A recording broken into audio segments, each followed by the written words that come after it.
Let's start with a couple of land navigation tricks. These are things I've been using for many years, particularly on backcountry backpacking trips. And the first one is how you can estimate the amount of daylight left just using the sun. And basically what you do is you put your fingers up to the sun and you can measure from the top of the sun to the top of the horizon how much daylight you have left. And each finger represents about 15 minutes. So if you can get 2 fingers up, that means you've got about 30 minutes of daylight left. If you can get 3 fingers up, that means you've got about 45 minutes of daylight left. And this is really useful to know because sometimes you just need to know how much time you have before it gets dark so that you can make sure you're going to be at your destination. The second trick is using the position of the sun to tell roughly which direction I'm facing. And this might feel a little bit like common sense, but a lot of people actually don't know this. So where I am in North America, the sun always rises in the east and sets in the west. And you might not be able to tell from the video, but the sun right now is setting right in front of me. And so that means I am facing basically exactly west. And so that means right behind me is east and roughly in that direction is north. And this can be really useful, even though it probably isn't quite as accurate as using a compass. It can give you a good ballpark of which direction you're facing. Next up are axe and hatchet skills. And I don't have time to do a full tutorial here, but what I can tell you are 2 concepts that a lot of people who are beginners or even rather experienced axe users get wrong. So first of all is using the right tool for the job. There are broadly 2 main categories of axes, and this is a bit of an oversimplification, but most of the time you're going to have something like a splitting axe like this that has a dull blade on the end and a wedge-shaped design, which is really good for splitting firewood and cutting with the grain of the wood. On the other hand, you have axes and hatchets like this one here that have a felling axe design, and these are designed with a flat head and a very sharp blade, and this is intended for doing jobs where you're cutting against the grain of the wood. For example, pruning branches or cutting limbs off of a log. That's what you're going to use something like this for. The second concept is how you hold the handle of a hatchet in particular. And so something I've seen a lot of people do is hold way up here and just hack away at a piece of wood without having enough power to actually get the job done. And so if you need more power, just remember that you need to choke up on the handle. That's going to give you more power, but choking up also gives you a bit less control, so make sure you're being careful. Next up, if you want to truly master tree identification, then you need to learn something called a dichotomous key. This probably sounds kind of like a fancy buzzword, but it's really pretty simple. It's just a method of categorizing trees in order to make them easier to identify. And so I'm going to show you a very simple example of how that works. So let's say I was trying to identify this leaf over here, just as an example. What you could do is first ask yourself a question like, am I dealing with a leaf or a needle? Well, we see we have one needle here, and so we can just eliminate this from the pool, right? We don't need to worry about that. And now I'm looking at a couple of different things. So I have some simple leaves here, which are basically leaves that are just one leaf, and then these are compound leaves, which have multiple leaflets as part of the one leaf. And so I can say, okay, the one I'm looking at, it's not a simple leaf, so I can eliminate that.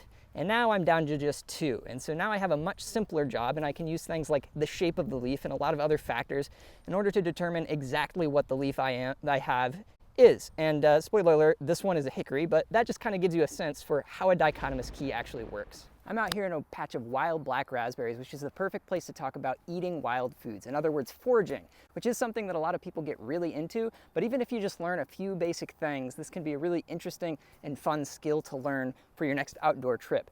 Now, these black raspberries, if you've never seen them before, the red ones actually are not ripe, but the black ones are. So I'm just gonna go ahead and try one of these. This is one of my favorite cobbler fruits, by the way. But black raspberries, no, it's good.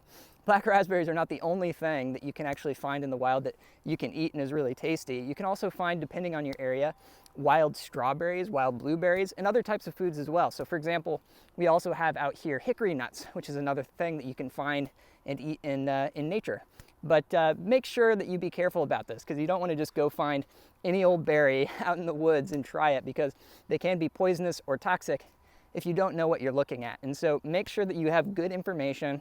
And if you're going for the first time, it can be really helpful to actually go with somebody who is qualified to tell you, yes, that is safe to eat, no, that is not safe to eat, just so that you can be very confident that you're not going to get yourself into any trouble or get sick. So that's foraging. That can be an interesting one to learn as well. No outdoor skills video would be complete without some mention of knot tying. The 2 knots I find myself using the most on my outdoor and camping trips are the bowline and the taut line hitch. For example, these are the two knots that you would use to tie up guy lines on a tent, and also the knots you would use to tie up a clothesline if you needed to do that. I've already filmed 2 in-depth videos on how to tie these knots with close-ups on my hands and everything, and so I'm gonna link to those in the description of this video. However, I did promise you that I would show you some things that you can use to impress your friends in this video. So I'm gonna quickly show you how you can tie yourself a 3-second bowline. Ready, set, go. And that's a bowline knot. So I'm gonna show you exactly how I do that. You take one end of your rope and put it over the other, turn down and towards yourself, pass the end of the rope around the other side, and then pull towards yourself. Here it is sped up. There you go. This is a fun one. This is lashings, and lashings is what I used to make this little tripod structure behind me. I used the appropriately named tripod lashing for this, and if you've ever seen those videos on YouTube where they make these huge towers or forts using nothing but logs and rope, well, they're using a lot of lashings in order to do that. And if you want to learn how to do stuff like this, then probably where you want to start is by learning the square and the diagonal lashing. Lashings, if you've never heard this term before, is sort of like knot tying 2.0. Use some of the fundamentals that you would have learned in regular knot tying, and you build upon that in your lashing, which is basically making wraps around logs or wood or branches. And so you put all this together and it allows you to make structures like this simple tripod, or even sort of leveling that up into really big, cool towers and things of that nature. So have fun with it. All right, the next thing I want to show you is making a campfire you can actually cook on. So a lot of people can build a campfire, but not a lot of people know the little tricks that you can use to make sure that you get a good bed of coals that you can actually cook a good meal over the fire with. And so we're going to get into that. Let's zoom into my hands. The first thing you need to do is decide on the structure for your campfire. And the best one for cooking is typically the log cabin style structure, which is what I'm using here. And then you want to stuff your tinder down on the bottom. Here I'm just using newspaper, and then stack your kindling on top. And I like to be pretty liberal with the kindling. Then put on your fuel wood and you're ready to light. And if you've done a good job up to this point, you should be able to get it rolling pretty well with just one match. And then we're going to let this burn down to coals, because you want to actually cook over coals rather than over an open flame, because an open flame can really just burn your food. So these coals are looking good and we're ready to cook. Next up is understanding and following the 7 principles of Leave No Trace. If you haven't heard of these 7 principles before, they're basically a framework that was created in order to help minimize the impact that each person has when they visit a wilderness or outdoor recreation area. And so these principles are broadly recognized in the outdoor community, including by organizations like the National Park Service. So I'm just going to quickly run through the list of principles to get you a sense of what they are. Principle number 1 is to plan ahead and prepare. One example of this is you want to make sure that you are aware of the special regulations or conditions of the place that you're visiting. Number 2 is to only travel and camp on durable surfaces, such as established trails and campsites. Number 3 is to dispose of waste properly. Number 4 is to leave behind what you find. Just because you see something there on the ground doesn't mean you can take it with you, right? And number 5 is to minimize the impact of fires. Fires and forest fires and things of that nature are obviously things that can have a huge amount of damage, and so you want to be really careful when it comes to fire. Number 6 is to respect wildlife. And number 7 is to be considerate of other visitors. There's a lot more to Leave No Trace, and so I'm going to leave a link in the description below where you can learn more if you'd like to.